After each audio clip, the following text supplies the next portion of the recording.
Meus queridos irmãos, graça e paz de nosso Senhor Jesus.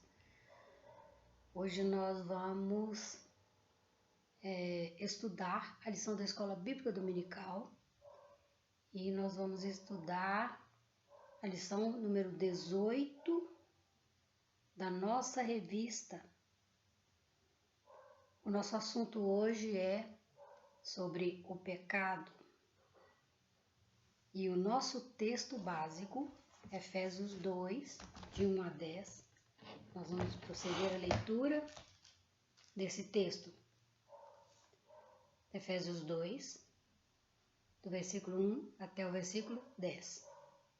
Ele vos deu vida, estando vós mortos nos vossos delitos e pecados, nos quais andastes outrora, segundo o curso desse mundo, segundo o príncipe da potestade do ar, do espírito que agora atua nos filhos da desobediência, entre os quais também todos nós andamos outrora, segundo as inclinações da nossa carne, fazendo a vontade da carne e dos pensamentos, e éramos por natureza filhos da ira, como também os demais.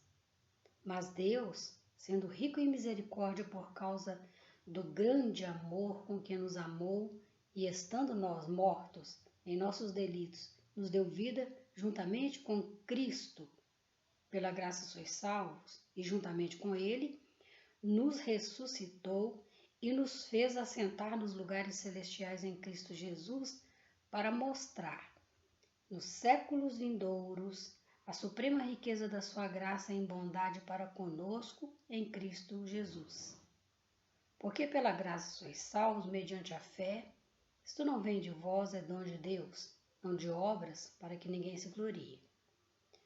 Pois somos feitura dele, criados em Cristo Jesus para boas obras, as quais Deus de antemão preparou para que andássemos nelas.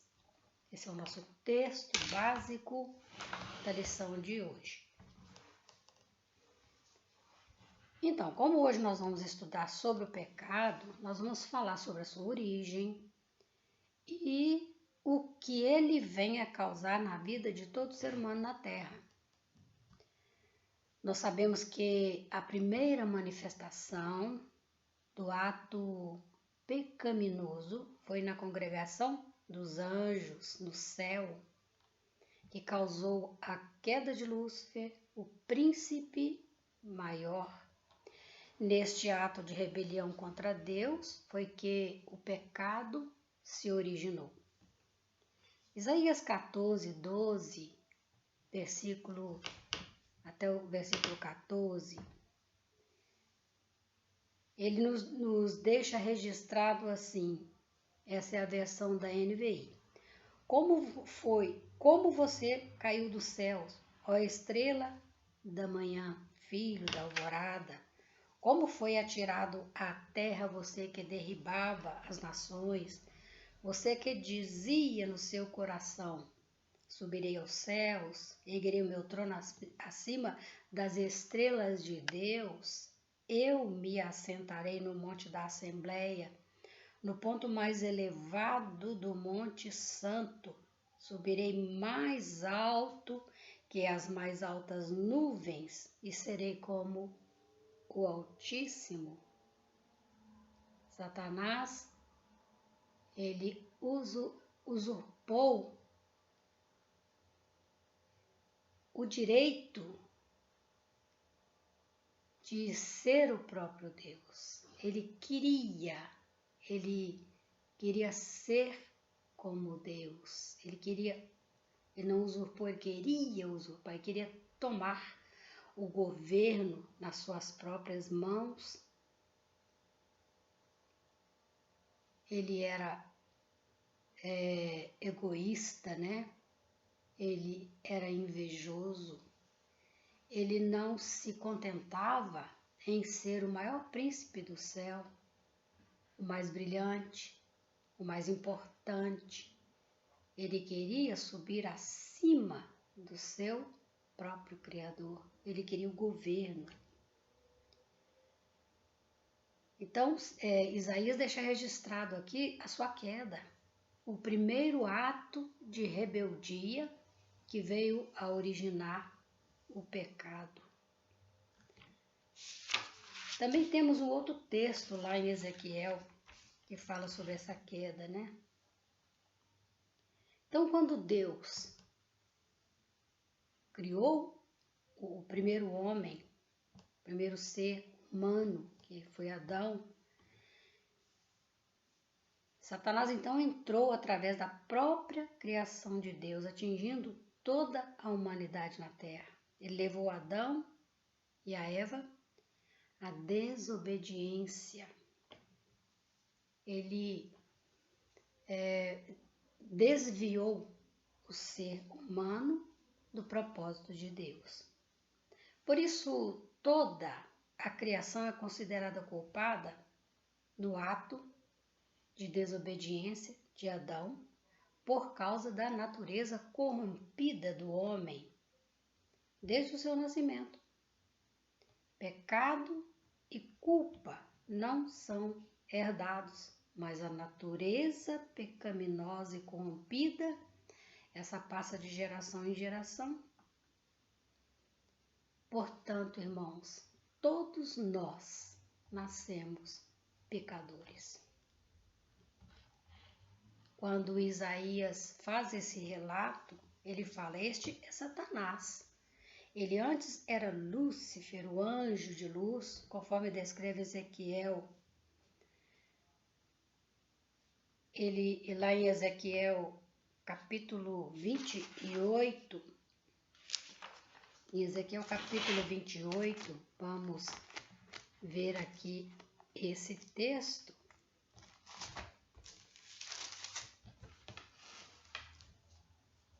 No versículo 12, né? Está registrado assim: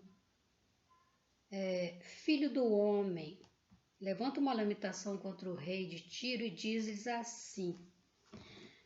Então ele vai falar aqui sobre Satanás, não sobre o rei, né? Ele diz: tu és o sinete da perfeição, cheio de sabedoria e formosura. Quem era esse? Era Lúcifer. Estavas no jardim, estavas no Éden, no jardim de Deus, de todas as pedras preciosas te cobrias, o sárdio, o topázio, o diamante, o berilo, o ônix, o jaspe, a safira, o carbúnculo e a esmeralda. De ouro se te fizeram os engastes e os ornamentos no dia em que foste criado, foram eles preparados. Olha o que Deus tinha preparado para aquele anjo. Tu eras querubim da guarda, ungido, e te estabeleci, permanecias no monte santo de Deus, no brilho das pedras andavas.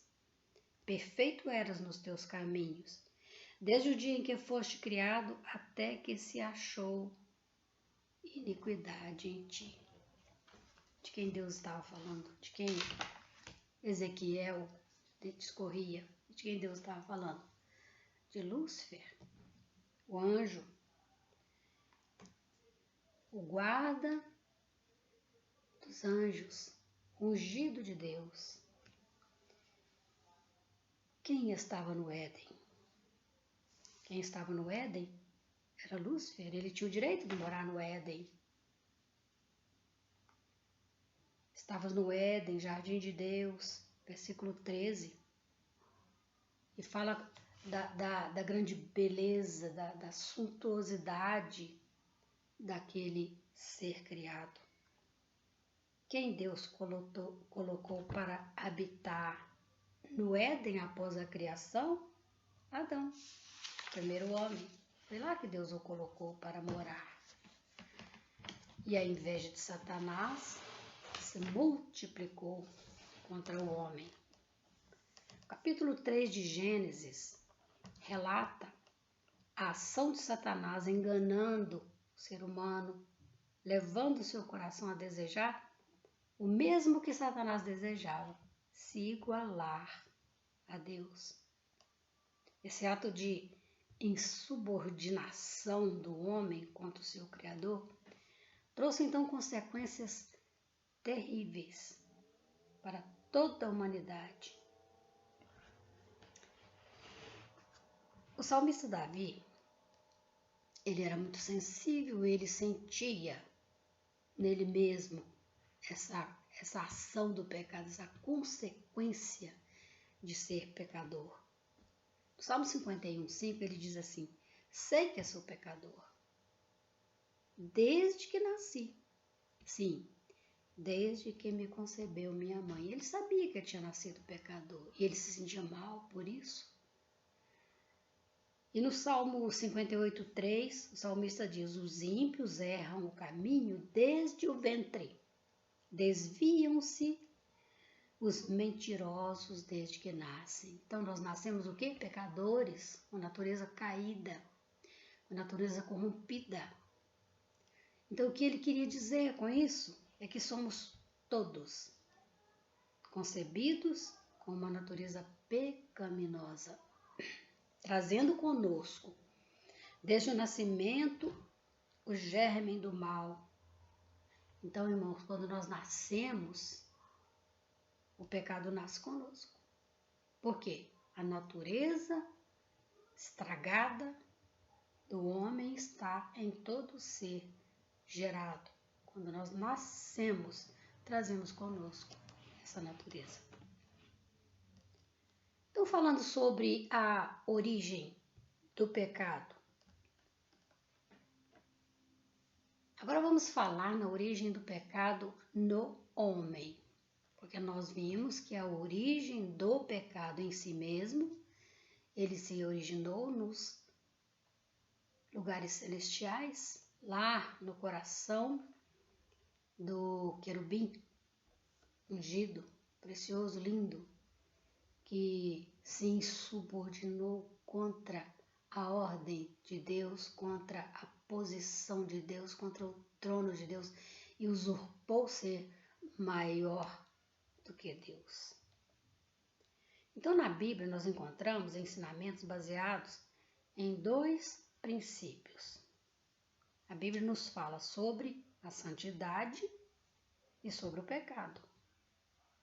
Em suma, um contrário ao outro. A santidade descreve o bem, assim como o pecado descreve o mal.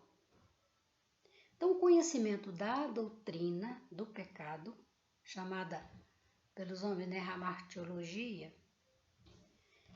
identifica o princípio da santidade e o seu oponente, o pecado. Então, a doutrina do pecado, portanto, explica a maneira clara para nós. Todas as suas doutrinas constantes, como a doutrina de Deus, a doutrina do homem, a doutrina da salvação, todas essas, elas são explicadas através dessa doutrina do pecado, porque se nós não nos conhecemos como pecadores, então as outras doutrinas para nós não farão sentido, nem a doutrina de Deus, porque se eu não sou pecador, eu não preciso de Deus. Nem a doutrina do homem, da sua criação, do seu início, do seu propósito. Para quê? Se eu não sou um pecador, isso não me interessa. E a doutrina da salvação? Eu não me sentirei necessitado de salvação se eu não souber e aceitar que eu sou um pecador. Então, essas outras doutrinas não farão sentido para mim. Então, a doutrina da salvação, a doutrina do pecado, é a mais importante para nós. Primeiro, o nosso primeiro passo é entender que somos pecadores. Se identificamos o pecado, entendemos, então, o plano de salvação. O escritor nos cita Wayne Grudem. Ele explica com simplicidade, a clareza, bem claramente, bem explicada a questão do pecado, como os atos que nos separam de Deus. Ele nos diz assim, no seu livro, ele nos diz assim: o pecado é o abandono dos princípios morais de Deus, é a rejeição da sua lei moral, são atitudes contrárias à sua vontade. Então ele nos explica bem claramente que pecado não é apenas aquilo que fazemos como indivíduo, com as nossas mãos contra o outro, como roubar, mentir, cometer homicídio. Isso tudo eu faço contra o meu irmão, contra o meu próximo. Mas não é só isso, é também atitudes que Deus requer de nós, como glorificá-lo na terra, levando uma vida santa diante dele, crer no seu Filho Jesus como Deus, observar os 10 mandamentos, onde encontramos as proibições de ações pecaminosas, e também proíbe intenções de praticar as ações. Então, pecado não é só o que eu faço de mal, de errado com meu irmão, não é só aquilo que eu mancho a minha posição terrena, a minha imagem terrena, mas pecado também é quando eu mancho a minha alma, infringindo todas as leis e ordenanças do meu Deus, do meu Criador.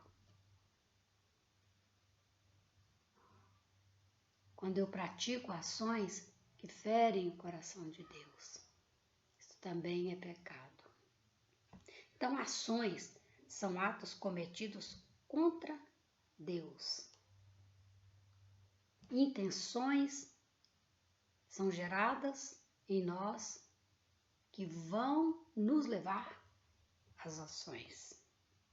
Essas ações são os atos que nós cometemos, mas que antes já estavam no meu interior sendo gerados.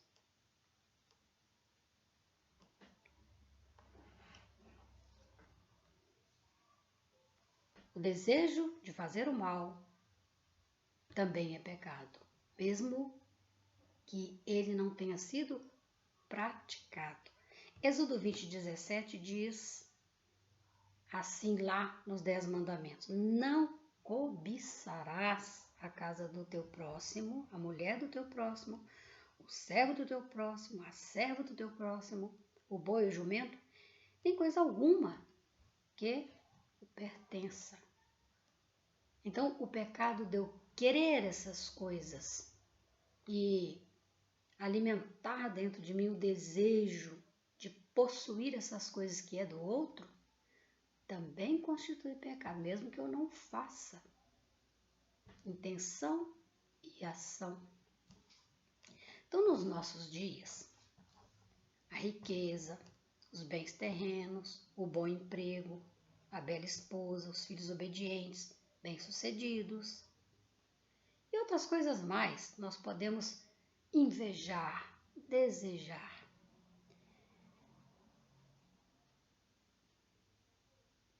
E isso é pecado. Não o tomar simplesmente, o ir lá e tomar dele para se roubar, né? Mas desejar, ansiar por ter o que não nos pertence, invejando outro. A inveja é pecado tanto quanto o ato praticado. Então é terrível, nós somos pecadores. A nossa intenção é ruim.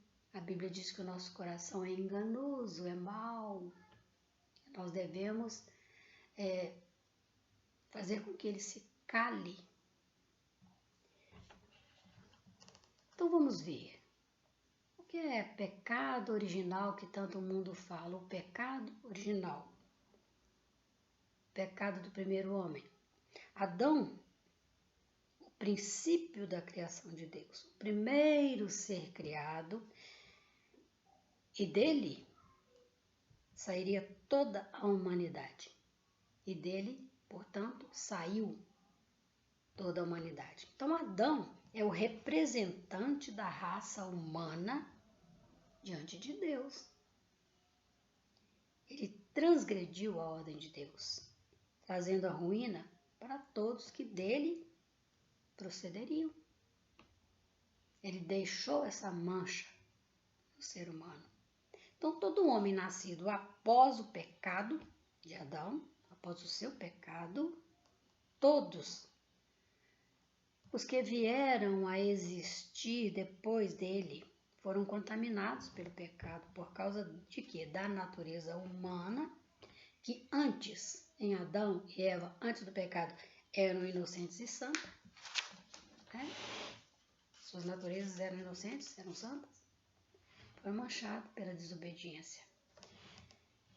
E, consequentemente, a perda do vínculo com seu Criador. O homem perdeu o contato direto com Deus. Sendo Adão a semente, todos os frutos gerados se estragaram. Os frutos da natureza ruim, da natureza corrompida, nascem depravados, perversos, malvados, cruéis, impuros. Todo filho de Adão nasceu assim. Por quê? Porque ele se contaminou. Ele virou uma semente estragada e deu frutos estragados. Então, nosso coração, nossa mente ficou poluída. E, consequentemente, uma mente poluída produz o mal. Portanto, o chamado pecado original foi o pecado da desobediência de Adão, de onde se origina o homem corrompido em geral.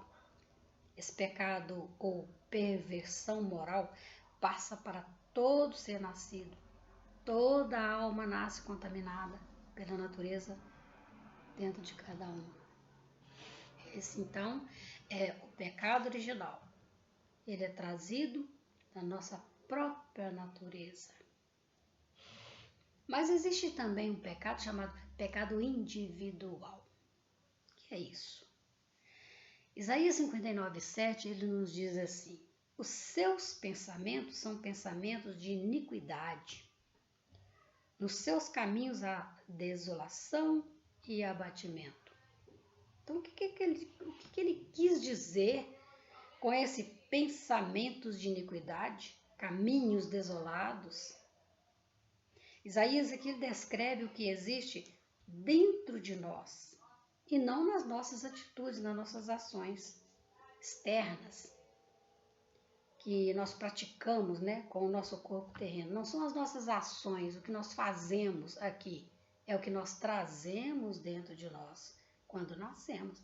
Pensamentos maus, intenções impuras, desejos carnais, todos eles são gerados no íntimo de cada um.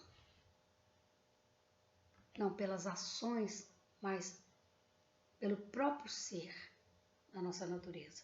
Então, esses pensamentos, esses desejos, eles amadurecem dentro de nós. É na nossa alma que amadurece esses pensamentos. E se eles não forem detidos aí, dentro de nós, eles se manifestarão então em atitudes premeditadas e fatais. Trarão consequências terríveis, porque eles vão se apresentar em atos, em atitudes, em ações. Tanto para o próprio homem, quanto para o seu próximo.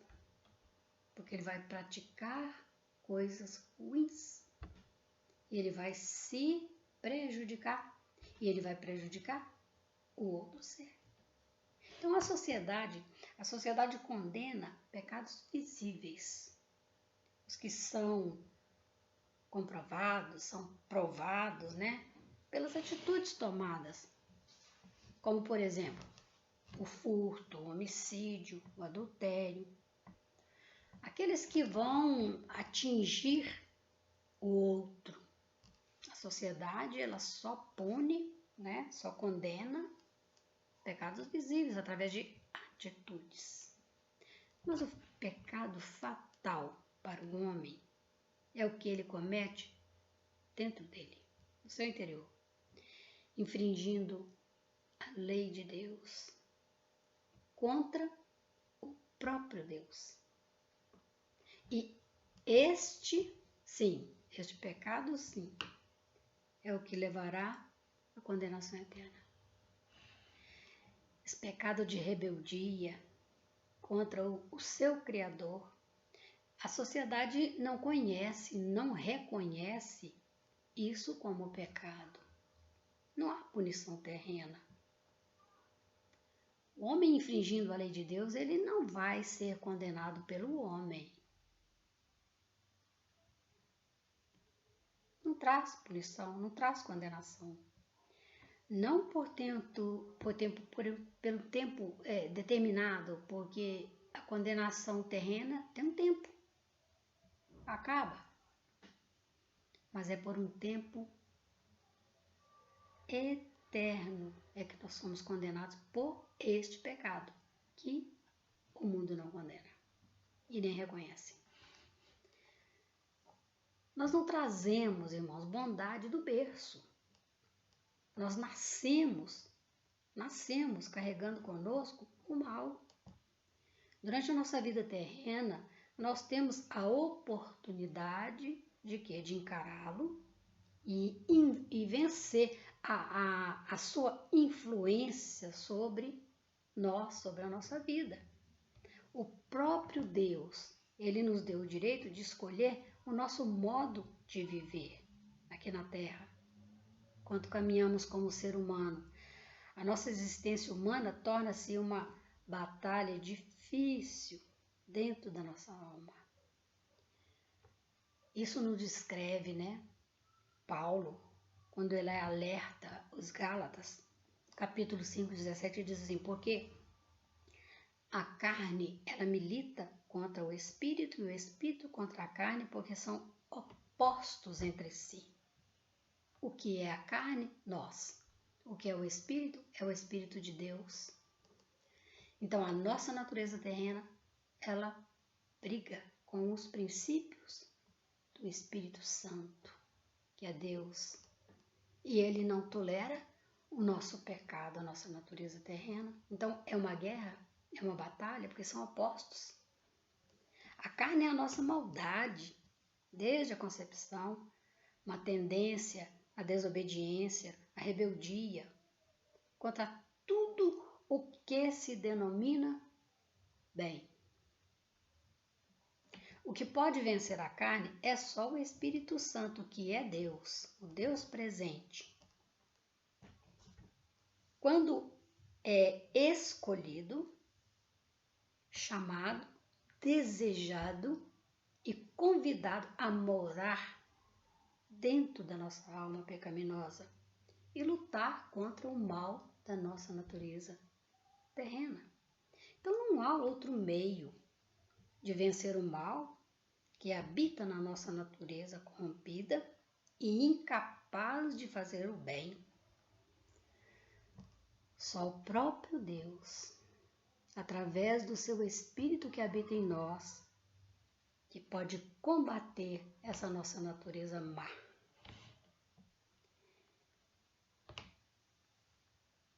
E por consequência, o pecado gera morte, porque é o pagamento que nós temos. Quando nós vivemos em pecado, nós vamos gerar em nós morte.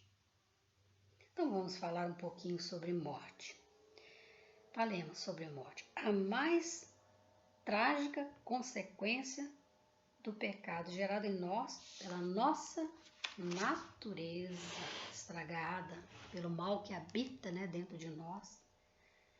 Nós não estamos falando da morte terrena, não da morte terrena, que é o fim de um corpo destinado ao pó. Morte como o fim de uma existência, de uma vida biológica. O corpo é só uma habitação, é uma casa onde nós estamos. Nós não somos o corpo, nós somos um espírito, nós temos uma alma e nós habitamos dentro desse corpo. Então, falemos da verdadeira morte. A morte da alma. Essa que pode levar a pessoa a viver para sempre ausente do seu Criador, separado eternamente de Deus. Se a nossa alma tiver que pagar o preço do nosso pecado, ela vai morrer, porque é o seu salário, é o seu fim, é o seu destino, é a morte. Mas não é a morte do corpo, é a morte eterna, não é uma morte por um tempo, é uma morte para sempre. E essa morte é a pior consequência que nos trouxe o pecado. Louis Berkhoff, citado até na nossa lição, um teólogo calvinista, na sua teologia, ele trata esse assunto do pecado e suas consequências, ele trata com muita seriedade. Ele nos diz assim: o pecado não é somente uma transgressão da lei de Deus, é um ataque ao grande legislador, uma revolta contra Deus. Nós vindo para a palavra, nós encontramos um exemplo lá em 1 Samuel 15, 23. Naquele momento, Samuel, que era o profeta do momento, ele repreende Saul, que era o rei, pela rebeldia de Saul à lei de Deus, a ordem que Deus tinha dado. Então ele diz assim: porque a rebelião é como o pecado de feitiçaria, e a obstinação é como a idolatria e culto a ídolos do lar. Então o que Samuel estava dizendo para Saul? Ele estava dizendo assim: olha, Saul, quando você se rebela contra Deus, é como você estivesse praticando feitiçaria contra o próprio Deus.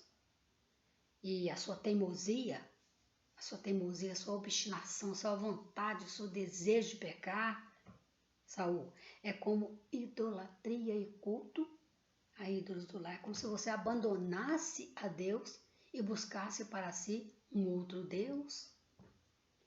Isso, irmãos, para nós, é quando nós nos colocamos contra qualquer princípio da palavra de Deus, achando que nós mesmos somos capazes de agir justamente em qualquer situação. Às vezes nós escolhemos agir de uma certa forma para não ferir nem a nós e nem o outro. Então nós ferimos a Deus quando nós não queremos ferir a nossa natureza, não queremos ferir a natureza do nosso irmão. Nós arrumamos um jeitinho de aceitar aquele pecado e, consequentemente, nós ferimos o coração de Deus. Então, uma outra definição de Berkhoff, ele diz assim: o pecado é uma infração da inviolável justiça de Deus, que é o fundamento do seu trono. Salmo 97, 2 diz assim, justiça e juízo são a base do seu trono. O trono de Deus, ele é firmado tanto em fazer justiça como ser juízo, julgar. Então Deus é justo, mas também Deus é juiz. Ser justo é uma coisa, ser juiz é outra coisa. É amor e castigo. Porque Deus é equilibrado de forma perfeita. Deus é cheio de equidade, ele é equilibrado. Ele sabe muito bem a hora de amar e a hora de castigar. Ele sabe muito bem a hora dele aplicar a sua justiça, quanto o momento dele julgar como juiz. Então, assim, quando o homem desobedece à sua lei, seus princípios, rejeita a sua soberania, o seu senhorio, o homem sofre severa punição. E essa punição que Deus dá não é passageira, é eterna. Na Terra, quando infringimos uma lei terrena do homem, nós somos punidos, né, pelo próprio homem. Nós sofremos as consequências do castigo, mas nós temos uma nova chance para recomeçar, porque a justiça humana ela é temporária. O presidiário, quando ele cumpre a sua pena, ele sai da cadeia e ele pode ser restaurado como cidadão honesto. O mesmo não ocorre com a justiça divina. Essa é eterna. E é o quê? Inviolável, como diz para nós o Berkhof. No mundo, um julgamento pode ter resultados diferentes. Às vezes, um julgamento que ultrapassa a lei terrena ou viola o código penal, código humano, mas o julgamento de Deus, a justiça de Deus, não. Olha, o castigo é sempre desastroso e eterno para o homem rebelde contra Deus em vida. O seu castigo é morte eterna. Ele vai viver separado do seu Criador eternamente. Não tem recurso. Deus não tem um tribunal que dá jeitinho, que ultrapassa a lei, que viola o código. A justiça de Deus, ela é perfeita. E o castigo é eterno. Então, ainda definindo o pecado, Berkhof salienta que o pecado é uma afronta à imaculada santidade de Deus.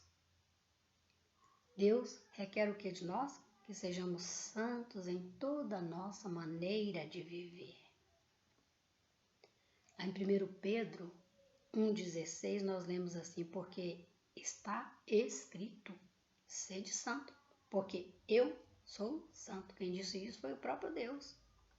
Não é um convite, e não é uma sugestão, é uma ordem.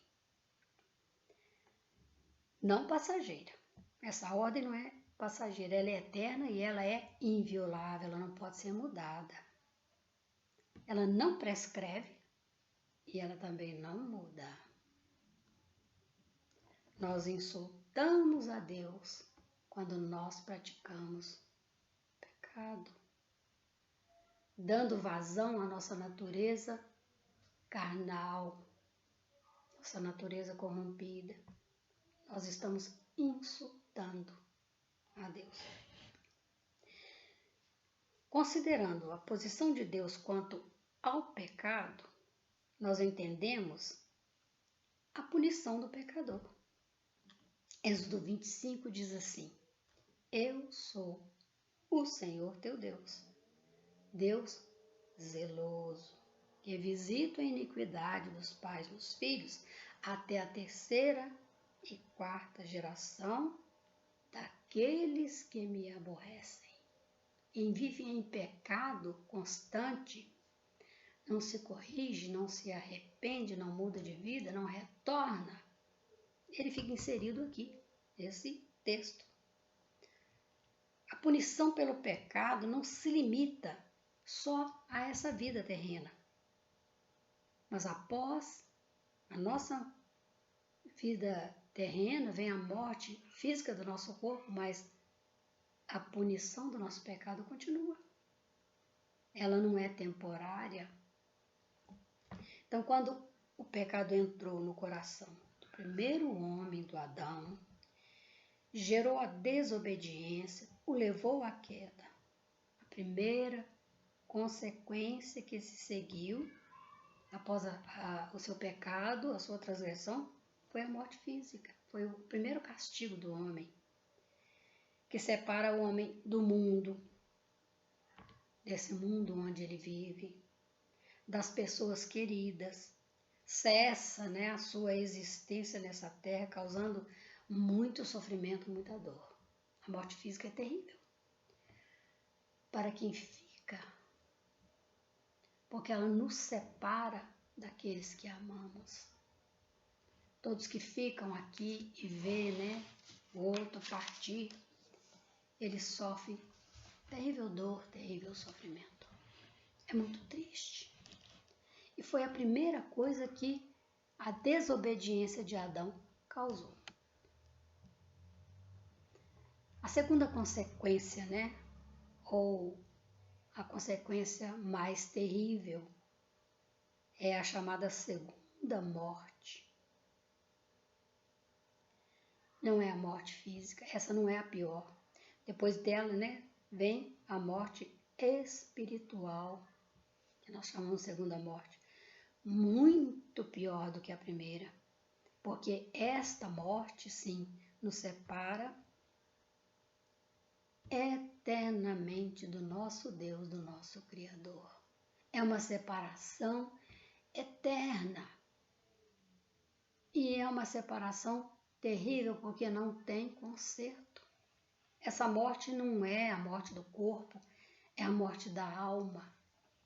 Causa danos terríveis no ser criado por Deus. Porque a morte espiritual, ela é consequência do pecado do homem, da desobediência, e não da velhice, da doença terrena que traz a morte ao corpo. Porque essa tem recurso. Porque além dela, nós temos vida eterna. E nós não precisamos morrer 2 vezes. Mesmo estando vivo, ativo na terra, o homem permanece morto para Deus se ele estiver em pecado. Pois o pecado trouxe o quê? Resultados ruins para a vida do homem na terra, na sua existência humana. O homem perdeu a semelhança moral que ele tinha com Deus lá na criação. Quando Deus criou o homem, deu semelhança moral a ele. Ele tinha os mesmos princípios morais de Deus. Ele entendia. Ele perdeu quando pecou, porque a sua natureza se corrompeu, a sua inocência se perdeu. Então, seus pensamentos, eles se tornaram impuros, ele perdeu a comunhão íntima que ele tinha com o seu Criador. Consequentemente, nessa situação, ele foi expulso da presença de Deus, porque a morte atingiu o seu corpo físico, mas atingiu também o seu espírito. Tirou sua vida terrena e sua vida espiritual.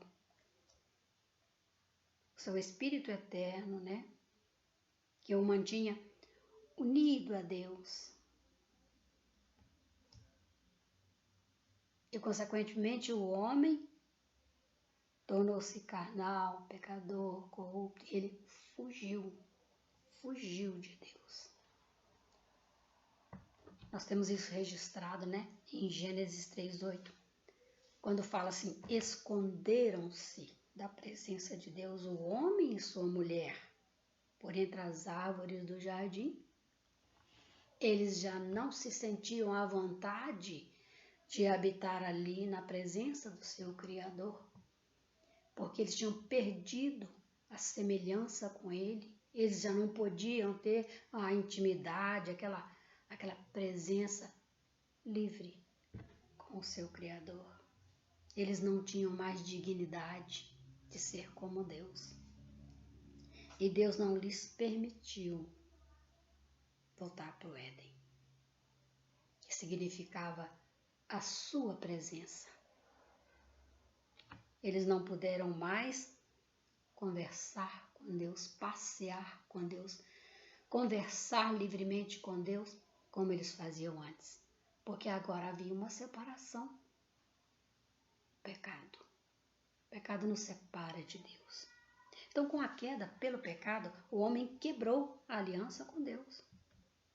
Ele quebrou a aliança de ter sido criado para ser o companheiro íntimo de Deus. Ele perdeu. Era uma aliança. Nós não podemos restaurar o que foi quebrado. O homem jamais poderá consertar isso, voltar a ser semelhante a Deus, voltar a ter o direito de conversar com Deus presentemente, vendo, olhando, falando-lhe diretamente. Nós nunca mais poderemos restaurar isso. Nós sempre seremos pecadores, corruptos, perdidos, caídos. Nós não podemos consertar o que foi quebrado. Mas temos uma promessa. Nós temos uma promessa. Porque o plano de Deus não era deixar o homem caído no pecado, para sempre separado dele, ausente. Ele quer ainda ter intimidade conosco, ele ainda nos deseja como companheiros, como amigos. Ele ainda nos quer. E nós temos uma promessa registrada na palavra de Deus, em Apocalipse 22:14. Nós lemos assim: felizes os que lavam as suas vestiduras no sangue do Cordeiro, para que eles assistam o direito da árvore da vida e entrem na cidade pelas portas. As portas do Éden foram lacradas, anjos colocados para não deixar que o homem, Adão, e a sua esposa Eva, e os que estavam com eles, entrassem de novo. Eles foram proibidos, as portas do Éden foram lacradas. Mas aqueles que lavam as suas vestes no sangue do Cordeiro, hoje podem entrar de novo pelas portas. Nós podemos voltar ao Éden. Nós temos esperança de retorno. Domingo que vem, nós vamos estudar sobre a doutrina da salvação e nós vamos entender essa promessa. Hoje, infelizmente, nós ficaremos só com a doutrina do pecado, que é o nosso assunto, né? Do estudo 18 da nossa revista. Que Deus nos abençoe.